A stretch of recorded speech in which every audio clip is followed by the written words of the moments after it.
Bonjour à tous. Aujourd'hui, j'aimerais vous parler de l'intégration d'un certain conte célèbre au sein du lore de Lies of P.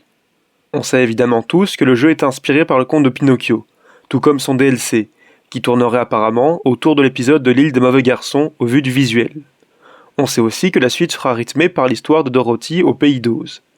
Mais est-ce que vous saviez que le conte de Robin des Bois occupe également une place majeure, bien que peu discrète au sein du jeu? Je parie que non. Et c'est ce que je vais tenter de vous expliquer aujourd'hui. N'hésitez pas à liker la vidéo pour me soutenir, ni à commenter pour me donner votre avis, ça me ferait super plaisir. Je tiens à également préciser avant de commencer que beaucoup des choses dont je vais parler ont déjà été expliquées auparavant dans ma vidéo sur les lapins noirs et sur les origines de la ville de Krat. Donc je vous encourage à la visionner auparavant. Bonne vidéo.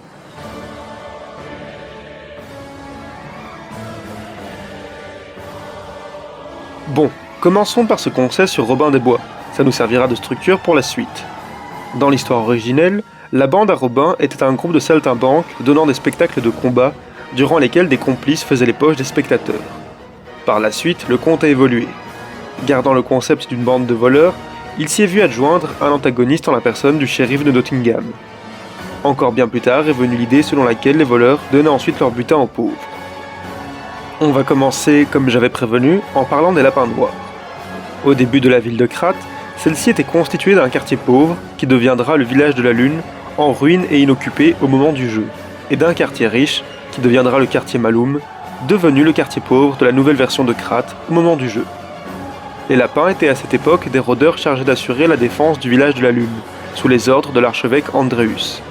Son église surplombait ce quartier pauvre, dont il avait d'ailleurs en charge l'administration. Mais en réalité, les lapins en profitaient pour dépouiller les habitants, couverts par le prêtre, avec lequel ils espéraient un jour rejoindre la partie riche de la ville, Maloum, et ainsi gagner en rang social. Si dans le jeu les lapins se sont rendus maîtres de Maloum, désormais quartier pauvre, c'est bien en souvenir de cette époque où ils rêvaient de rejoindre la partie autrefois riche de la ville.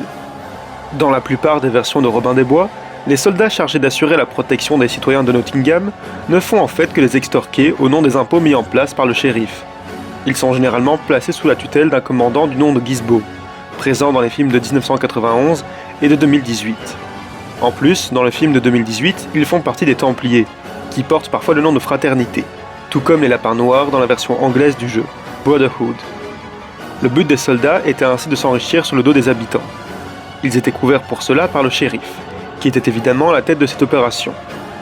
Si vous avez du mal à comparer le shérif avec l'archevêque Andreus, les deux cerveaux de l'affaire, eh bien, dans le film de 2018, le shérif obéit en fait aux instructions du cardinal de Rome, homme d'église aussi corrompu que l'archevêque de Krat, les deux hommes voulant s'élever encore plus haut dans l'échelle du pouvoir.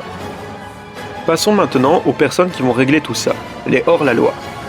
On ne sait jamais trop comment Robin les rassemble, chaque version de l'histoire a sa manière propre de l'expliquer, mais bref. Il s'agit de voleurs qui vont dépouiller les caisses du shérif pour rendre son argent au peuple.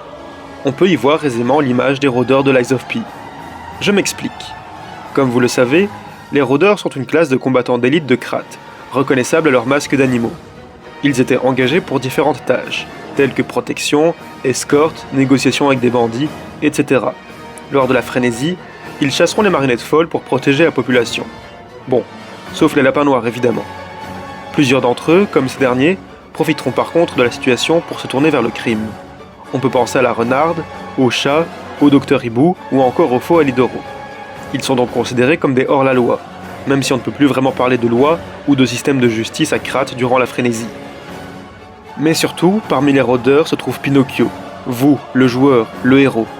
Tel Robin, c'est lui qui se débarrasse de la source du problème qui était Andreus, plus corrompu que jamais quand vous le trouvez, et d'autant plus visuellement. À Maloum, il cède de hors-la-loi, la renarde et le chat, pour faire déguerpir les lapins noirs, comme Robin et ses compagnons ont chassé les hommes de Gizbo de Nottingham. J'ajouterai que les rôdeurs portent des masques d'animaux, potentiel clin d'œil au fait que les compagnons de Robin vivent en forêt, en pleine nature sauvage. Et dernier point, parmi vos alliés se trouve un traître, un homme ayant pris la place et le masque du rôdeur Alidoro. Dans le film de 1991, Robin compte également un traître parmi ses hommes, servant le shérif, même si cela ne durera pas. Je suis donc persuadé que le conte de Robin des Bois a presque autant inspiré le lore de Lies of P que celui de Pinocchio. C'est d'autant plus probable quand on sait que les scénaristes ne se sont pas arrêtés à un seul conte pour créer leur jeu. Les manigances d'Andreus, aidé des lapins noirs pour voler la population qu'il était censé administrer, nous renvoient aux impôts tyranniques du shérif de Nottingham, collectés par les soldats de Gizbo. Il faudra Robin aider de ses hors-la-loi pour les arrêter, comme Pinocchio a dû céder de la renarde et du chat, deux criminels, pour y parvenir. Merci de m'avoir écouté, et abonnez-vous pour plus de vidéos sur Lies of P.